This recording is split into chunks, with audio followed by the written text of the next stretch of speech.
This is a chaotic Tuesday as the Houston Texans release CJ Gardner-Johnson. Did they get finessed? And again, another contract is going to have to be paid when that person is not going to be in the building. We got to get to the root of the problem for the Houston Texans.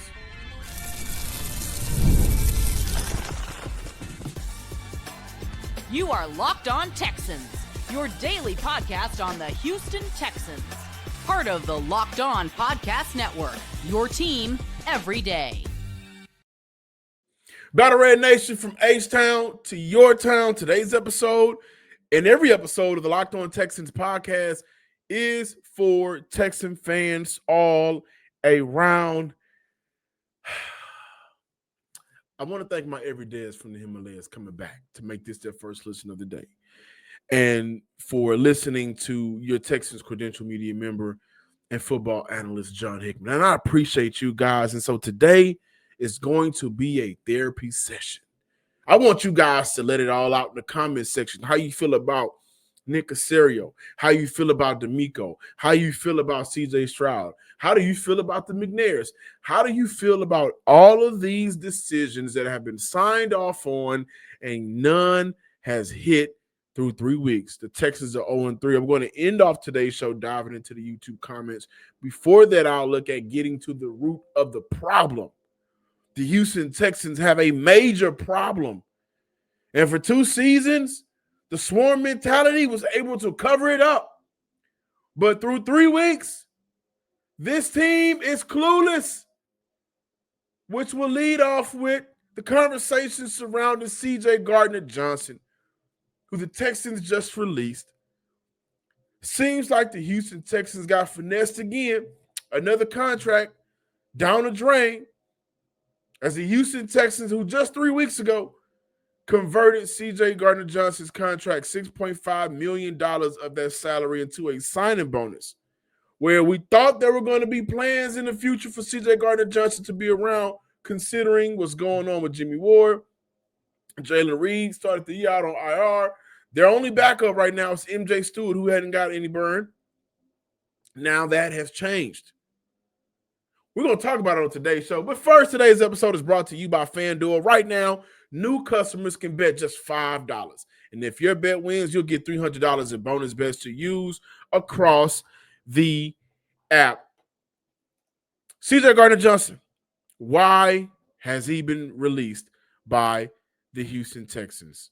Why? Well, per Aaron Wilson, good friend of mine, CJ Gardner-Johnson, after friction behind the scenes with him complaining about his role, wanting to blitz more, per league source, and even communicating that he wanted to be traded through 3 weeks, is now gone. It didn't work out for him in Houston. Insert MJ Stewart, the next man up.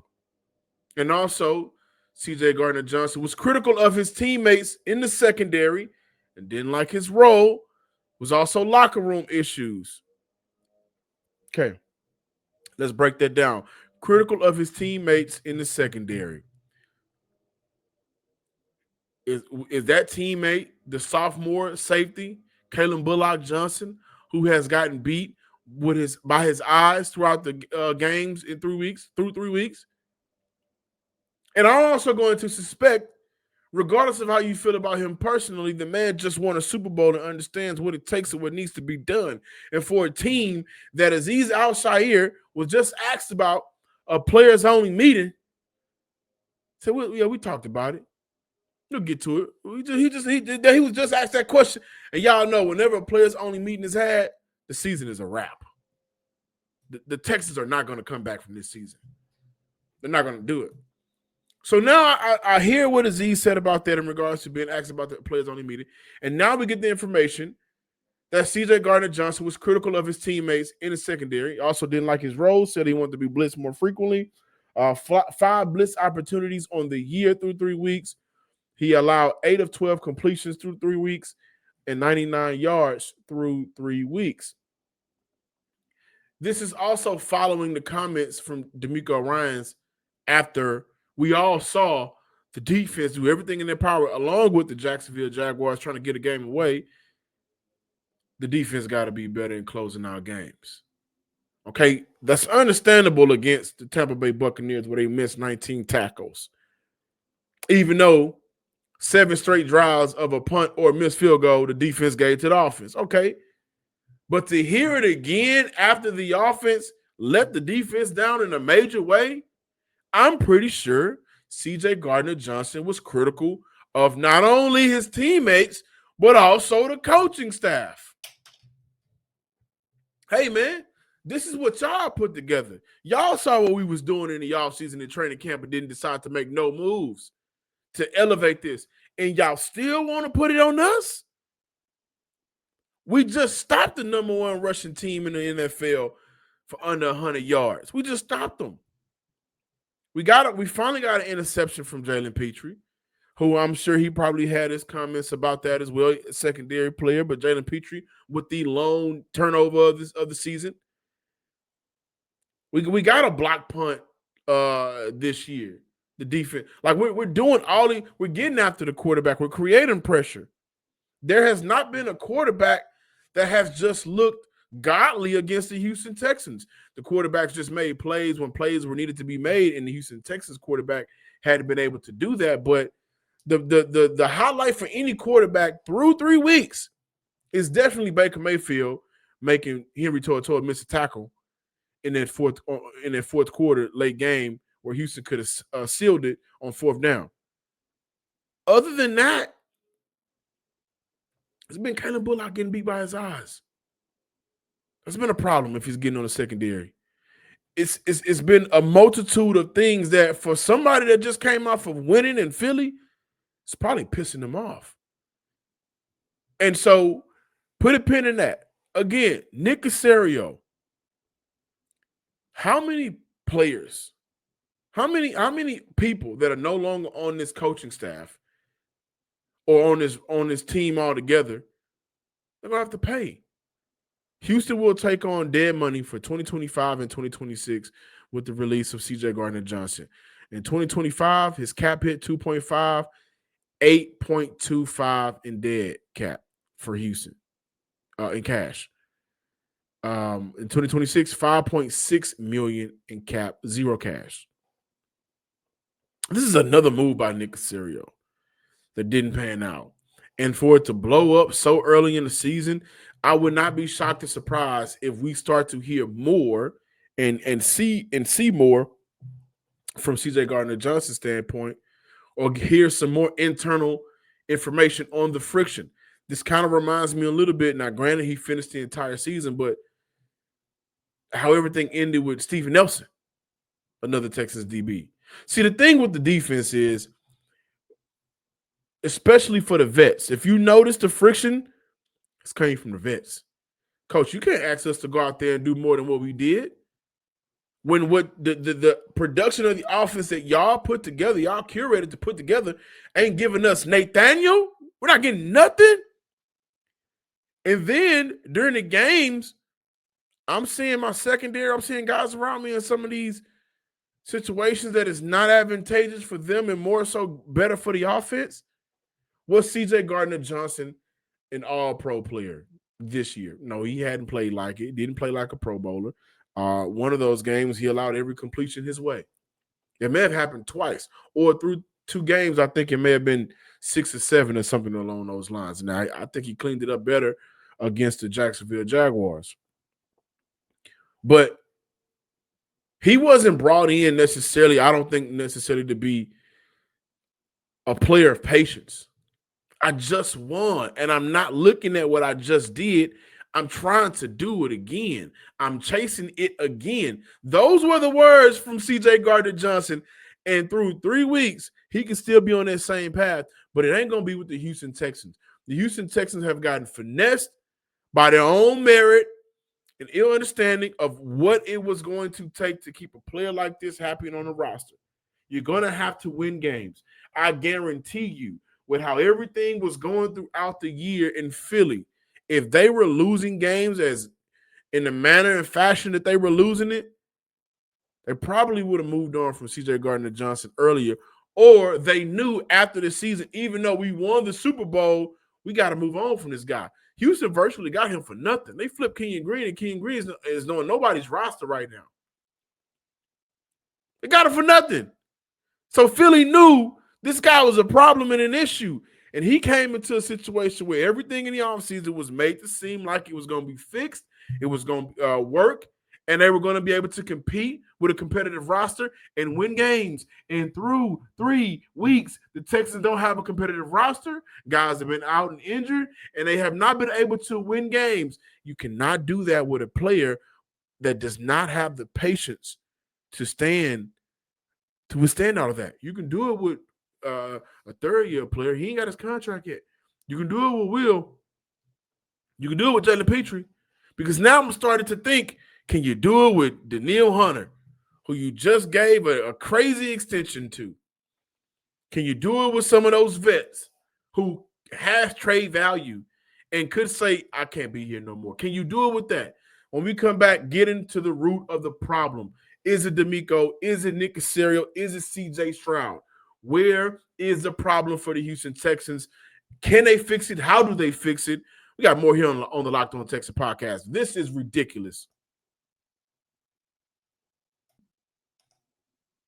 Caffeine just got a flavor upgrade. 5-hour energy shots deliver tasty caffeine in 17 bold flavors. Each 2-ounce shot packs the caffeine of a premium 12-ounce cup of coffee, plus B vitamins and nutrients with 0 sugar and 0 crashes. What I love the most about the 5-hour energy shot, they're portable, extremely portable, big taste, tiny shot, okay? You can take it anywhere and get that boost when you need it. Enough with the boring, flavorless caffeine. Enough with that. No, toss that to the side. It's time to give your caffeine a flavor upgrade with 5-hour energy shots. Get the favorites you love or be bold and try something new in-store and online at 5hourenergy.com or Amazon today. That's 5hourenergy.com or Amazon today. Texas fans, there is a huge connect, Texas fans. There's a disconnect between the guys up top, the guys in the middle, and the guys at the bottom. And the guys up top, that's your general manager. The guy in the middle, that's your head coach. The guys at the bottom, who really put the seats in the and put the butt in the seats and bring people to the organization, and ultimately you're going to be judged on. Oh, that's your quarterback on down. That's the players. And this is a bad roster. This is god-awful roster. Before I even get to the roster, though, guys, like, you hear it in the post-press conferences. Nobody is on the same page. Nobody, it seems like it's two different books. There's the book of being modern, the modernism of football, where your quarterback wants to be. There's a book of I'm handling my defense. And I got to give DeMeco Ryans credit. I got to. Through 3 weeks, if DeMeco Ryans has had a problem with something that he see isn't working, he's cut bait with it. He's cut bait with it. Damian Pierce got the go for the week 1. He was almost unplayable. Could block well, could run well. I'm not going to call a man useless, but on the field was useless for the Houston Texans game plan. Week 2, healthy scratch. We're not there. Week 2, Darray fumbles. Not Darray fumbles, but week 2, we see how bad, because Darray fumbled against the Rams. We see how bad Darray executes picking up blocks. And in his role, what the Houston Texans want from a third down back, his role, he failed miserably. And then in week 3, we see the usage of the rookie Woody Marks go up against the Jags. Right? So when DeMeco Ryans has seen something that isn't what he wants it to be, he's cutting bait early with it. Which leads me to believe, and I'm going to say this, I think the Houston Texans will be fools to move on from Nick Caserio. I'll talk about what the offense needs to do on the other episode. But getting to the root of the issue, this is what's been said in some of these post-game press conferences or press conferences throughout the week. DeMeco Ryans on if he has noticed any hesitancy from quarterback CJ Stroud. Okay, is he noticing that his quarterback has played a little hesitant? Okay. There were some plays that we left out there. I know he can make when it comes to some throws, when it comes to some decision-making things, he can make and do better. CJ Stroud on how motion helps him as a quarterback, which is something many of us have been asking for, but to CJ Stroud's credit, he's saying, I don't know. I don't really care, to be honest. I'd rather see the defense, see what they're doing. Motion isn't really for me. CJ Stroud on the idea of how the season is going. I probably keep that to myself. I don't really want to talk about it. It's my business. CJ Stroud on how he has adjusted to playing a new season after the amount of pressure he's faced from defenses last season. It's not easy taking hits, and you try to sit in there and have confidence in the offensive line up front. You try to sit in there and have confidence in the offensive line up front. That's what I try to do. I try to do it. See, words matter.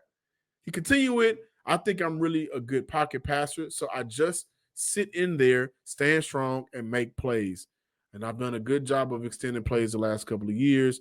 To CJ Stroud's credit, when he is protected, you see a better CJ Stroud. That's any quarterback, but him specifically. And I also want to give him credit for when things are breaking down, using his legs to at least pick up 4 to 5 yards. He's done a very good job of that this year. He's improved in that area. DeMeco Ryans on his quarterbacks, CJ Stroud's performance. Obviously, we go out on offense. It's a collective effort. We go 2 for 9 on third downs. What do we expect? If we can't get the ball in at the goal line, what do we expect is going to happen? We got to stand up and make plays. Make the plays. If you want to be a big-time player in this league, you got to show up and make plays. None of this sounds like a team that's operating on the same page. None of this sounds like a team that's operating in the same book. None of this. So who's at the root of this? When your quarterback has no faith in the team at all, he may have faith in Nico Collins, and that's showing. That's showing. He got faith in Nico, but who else out there he has faith in right now? It's not his offensive line. Your head coach is starting to sing a song that's getting tiring. And again, DeMeco has cut bait on some of these guys that he feel like ain't adding to what we can do well. And I also think this is I talked about this the other day for my everyday, as you heard me talk about it. This is a big time for DeMeco Ryans, as he's delegated more of his time to the offensive side of the ball. I think he's trying to figure this thing out, how to be a successful overseer of a full football team. But you look at that. Same song from DeMeco Ryans is getting a little tiring. Your GM did not put together a roster worthy of competing. And through 3 weeks, this roster is god-awful. CJ Gardner-Johnson released. Cam Robinson making $12 million on the bench. Laken Tomlinson benched. Darrell Taylor benched. Healthy scratch. Sheldon Rankins has been good. Ed Ingram has been good. The 2 rookies, your top 100 picks in Jalen Noel and Jaden Higgins, they can't get on the field to get real opportunities. By the way, Jaden Higgins averages the most yards per catch for the Houston Texans, a little bit over 20. So you figure by the numbers, you want to maybe get him more involved. But you got Jalen Noel with 11 yards on the season. 2 targets, 11. 3 targets, 2 catches, 11 yards on the season. Yeah, you drafted him pretty high, too high for that. Especially considering you drafted these guys to replace Diggs, to replace Tank Dell, who's going to be out. This thing is hold on, I'm not finished. Jalen Smith, he's on IR. EJ Speed, special teamer. Folufata Kelsey, rotational player. Nick Neiman released. Ronald Darby retired. This thing is spiraling out of control after selling us on these wolf tickets all off season. Like, at the fan council, Nick Caserio was asked about the offensive line and how he was going to protect it. And his words were simply, yeah, we're not worried about it. You guys shouldn't be worried about it as well. What? So whoever signed off on these decisions, guys, and this is all while Daniel Jones is having his Sam Darnold type of redemption year in your division. 3-0 for the Colts. 2-game lead in the AFC South. Whoever signed off on these decisions has to go before Houston is forced to sign CJ Stroud to a contract that either the team is going to regret or CJ Stroud may already be thinking about regretting. Because if they put 65 on the table for CJ Stroud, number one, he's not going to pass up on that 65. But is that 65 going to be worth it by the time you got to give him that money? Is he going to be, and I'm serious, is he going to be locked into Houston football? Like, I know we were making jokes of the hat gate and everything, but what Texan fans want from their quarterback, I don't think he wants to give them right now because the franchise ain't giving him what he needs to operate. I think he's in the, and I'm not going to say depression or anything like that, by no means, but I don't think he's in a bright spot with the franchise. I really don't. So when they give him that money, is he going to regret having to sign that contract, and in the following year, is he going to force a trade? Will the Houston Texans regret that contract? Because by that time, will he be anywhere close to the version that we saw from his rookie year? In some areas, he's regressed.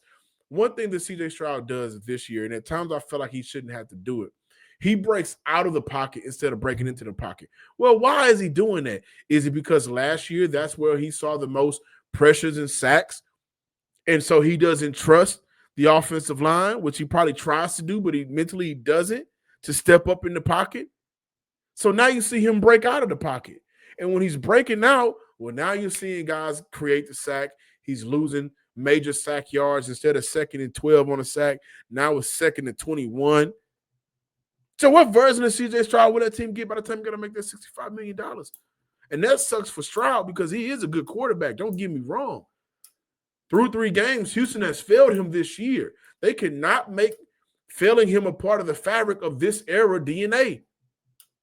This is a clear disconnect problem somewhere. And if I'm reading between the lines, it feels divided. You just had a first-time play call in Bobby Sloyd. You go with another one. When you interview experienced quality guys, they decided to go that way. Was the influence so strong from the Patriot way was that compelled the guys? Caserio, this is your roster. You put it together. You put this roster together. When you got Cam Robinson making 12, he's not starting. Lincoln Thomason being benched. Darrell Taylor, healthy scratch. CJ Gardner-Johnson released. And by the way, releasing CJ Gardner-Johnson and not trying to figure out a way to resolve the issue when you do not have adequate backup or depth, that just speaks to how bad the friction was. If I had to put my money on anything, it would be this is Caserio's fault. And Caserio needs to be gone. But I would not be opposed to the McNairs taking an inner look at themselves and saying, you know what, we have to scrap the entire thing. We have to get somebody in here that understands how to delegate resources. And this is to my man Stan's point. Get some real help on the offensive side of the ball. We got to get somebody in here, maybe to question about coach, that can get this team more disciplined. And the plays where Houston, or the moments where Houston is not disciplined, it ain't just on the field. That's all I'm going to say. It's more to it than that. Amongst other things, this team is very undisciplined. Also, where's the communication level between the coaching staff? What's going on? Whoever signed off on majority of these decisions, it is time for them to go. Now, Texas fans, I want you to get on your couch. Imagine a couch. Get comfortable, right? And I want us to have just a conversation, therapy session, if you will. Have a drink if you need to, really quick. I'm going to hear from you guys. How do you feel? YouTube comments and just comments all together, whether it's tweets or whatever. That's up next. Locked On Texans Therapy Show. I hope y'all didn't do an early FanDuel and look at some of the spreads for CJ Gardner-Johnson and put money on it. I hope y'all didn't do that. But the NFL season is here. FanDuel is making sure you're ready for kickoff with a can't-miss offer. Right now, new customers can bet just $5. Y'all know how it goes. If you win, you'll get $300 in bonus bets to use across the app. FanDuel fits however you like to bet.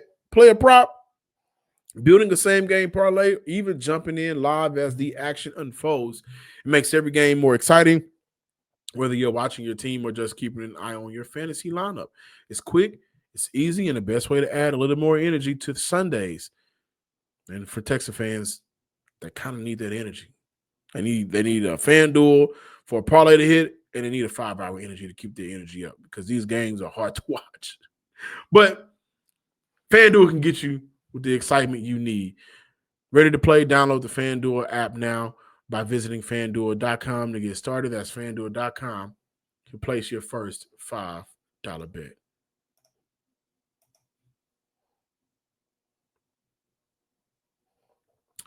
Texan fans, let's set the mood. Let's set the mood. If you're listening while you're driving, get to a calm state. Don't close your eyes on the road, because if you do, it's going to be a crash session like what's going on with the Houston Texans right now. If you're watching, just close your eyes.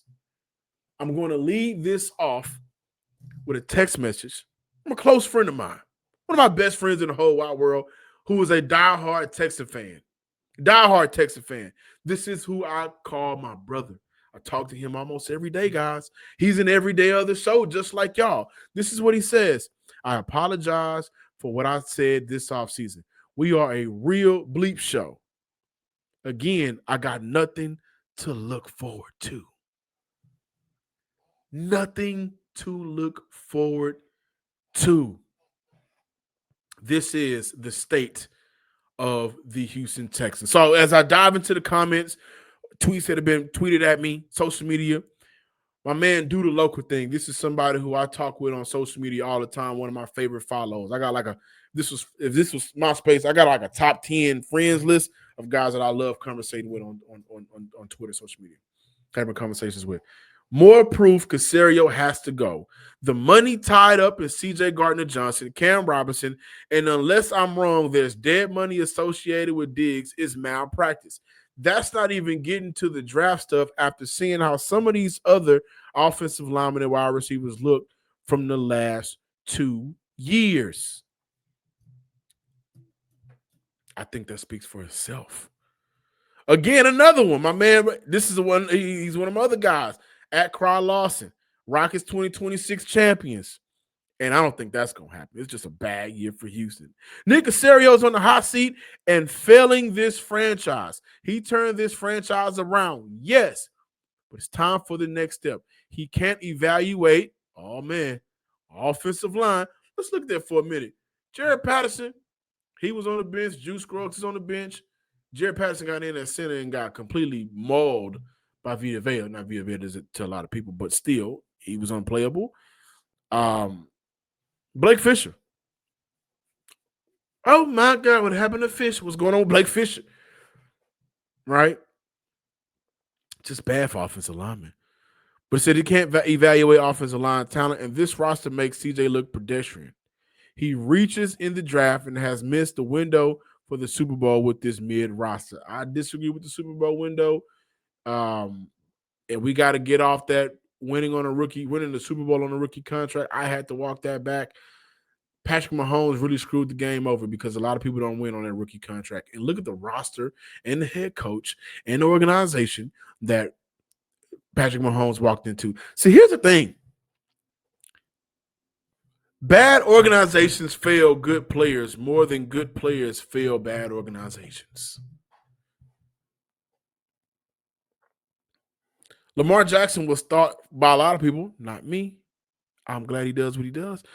He was going to have to switch over to, be a wide receiver. Patrick Mahomes, draft analyst from a lot of people, was not what we thought we was going to see.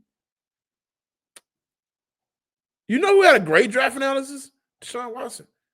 Never got it done. Failed in Houston as a quarterback, though he put up some great numbers. But you see Patrick Mahomes, he goes to where he goes. He sits a year, great organization, and then he elevates the organization two-time MVP, two-time Super Bowl champion, right? Lamar Jackson, two-time MVP after sitting a year. And I'm not saying that the path to success is sitting a quarterback for a year. That's not what I'm saying. But I'm saying look at the organizations. One walked into a Kansas City Chiefs organization that had a well-oiled machine. Like, people forget Alex Smith was a damn good quarterback. Just couldn't get over the hump. But he was a good quarterback. Tyreek Kelsey was already there. Lamar Jackson goes into the best situation possible for him. Let's compare and contrast. A bad organization that failed a good player, more than good players fail bad organizations. You had a Heisman candidate go into the Cleveland Browns, and for 1 year even got him to the playoffs for the first time in forever. Then they failed him. Then a couple of years later, he goes to an organization after Tom Brady just left it, and now that's a different type of team. He's a different type of player. Nick Caserio doesn't look – this is another one, DJ Waller. Nick Caserio doesn't look like he's keen on the details of his own offense, which is affecting his players, especially with CJ Stroud. I don't think he's playing as bad as a lot of people may say. Off season, this is from my man Raphael Stoned. Not Stoned. And that may be where he is right now. Off season for Nick Caserio. We didn't really improve at any phase, maybe punt returns. Seems like a punt on the 2025 season. Ryan Brown, honestly, what bothers me more than anything is this season is the lack of fire from CJ and Cap. Oh, man, this is what I get to. Get into the root of the problem. Nobody is not at blame here. Anybody can be blamed. The fingers can be pointed anywhere. Now, on a scale of 1 to 10, my fingers are not being pointed like I got 10 fingers. I'm only probably pointing 3 at CJ Stroud. Whoo! Texans film guy. It was only a matter of time. No one on that team has attitude and the reckless mouth that he has. He never fit in. Some people feel like he ain't fitting in. I got countless YouTube comments are saying we need to let go and fire DeMeco Ryans. I may do another therapy session. Texan fans, I'm going to be real with y'all. My everydayers know this. During the offseason, if you guys remember, Adam Stenavich and Jeff Nixon, those are my two. Jeff Nixon and Adam Stenavich were my two offensive coordinators that I wanted to see the Houston Texans go after. Okay. Interview both. Okay. They went with the inexperienced route. Again, I'm going to say this and I got to close. I said, all right, this is what they're going to give us for the next few months. And this is when I was doing the show with Brian Bearfield. Until we get to the real season, I'm going to judge them based off of what I've seen and what I will see. And what I've seen during training camp, I've seen the quarterback not engaged.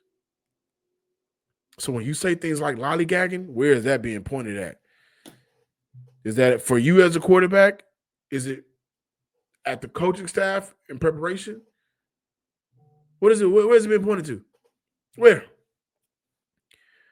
I seen a roster that, as much as some of the good things we saw, knew that there was a cap on it. So the hope was CJ Stroud would be able to elevate it, and coaching will be better. And in some ways, for the offensive line, coaching is better.